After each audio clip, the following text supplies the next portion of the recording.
বাংলাদেশে চলমান সহিংসতা, মুক্তিযুদ্ধের বিরুদ্ধে অবস্থান এবং মুক্তিযুদ্ধের চেতনাকে মুছে ফেলার যে ষড়যন্ত্র চলছে তার বিরুদ্ধে প্রতিবাদ জানিয়ে ৭১-এর প্রহরীর আয়োজিত অবিনশ্বর ৭১ অনুষ্ঠান আয়োজন করা হয়। প্রতিটি পুরুষের জন্য আয়োনেস্কোর নাটক অবশ্য পাঠ্য হবে।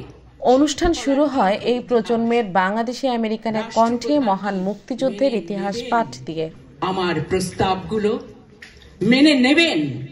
এরপর বিশিষ্ট লেখক ফকির ইলিয়াস স্বাধীনতা উত্তর, মুক্তিযুদ্ধ এবং বাংলাদেশে ষড়যন্ত্র নিয়ে প্রবন্ধ পাঠ করেন।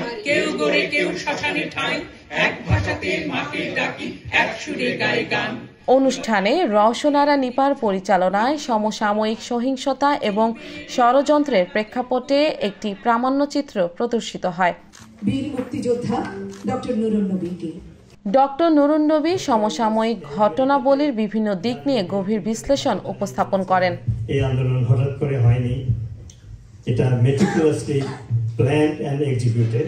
অনুষ্ঠানের এক পর্যায়ে মুক্তিযুদ্ধের বাংলাদেশ ফিরিয়ে আনার অঙ্গীকারে একটি শপথ পাঠের আয়োজন করা হয়, যেখানে সকল অংশগ্রহণকারী ঐক্যবদ্ধভাবে প্রতিজ্ঞা করেন। অপসারণ করব। অনুষ্ঠানে বীর মুক্তিযোদ্ধা তাজুল ইসলাম মুক্তিযুদ্ধের স্মৃতিচারণার কথামালা এবং সঙ্গীত পরিবেশন করেন। ঝাঁকে ঝাঁকে শকুন নেমে এসেছে, তীক্ষ্ণ ঠোঁট দিয়ে ছিঁড়ে খুঁড়ে খাচ্ছে মরা মানুষের দেহ।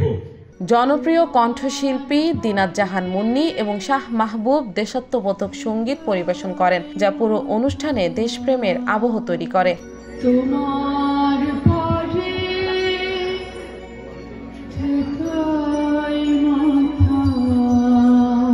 এছাড়া অনুষ্ঠানে আরো অংশ নেন সুতিপা ও তার দল, বিপা, আড্ডা, রবীন্দ্র পরিষদ, সঙ্গীত পরিষদ সহ আরো অন্যান্য সাংস্কৃতিক সংগঠন।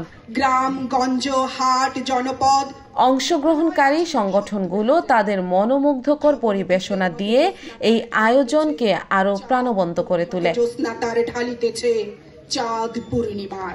সবশেষে অনুষ্ঠানটি শেষ হয় জাতীয় সঙ্গীত পরিবেশনার মাধ্যমে, যা উপস্থিত সকলের মধ্যে একাত্মতার বার্তা পৌঁছে দেয়। NY Bangla news.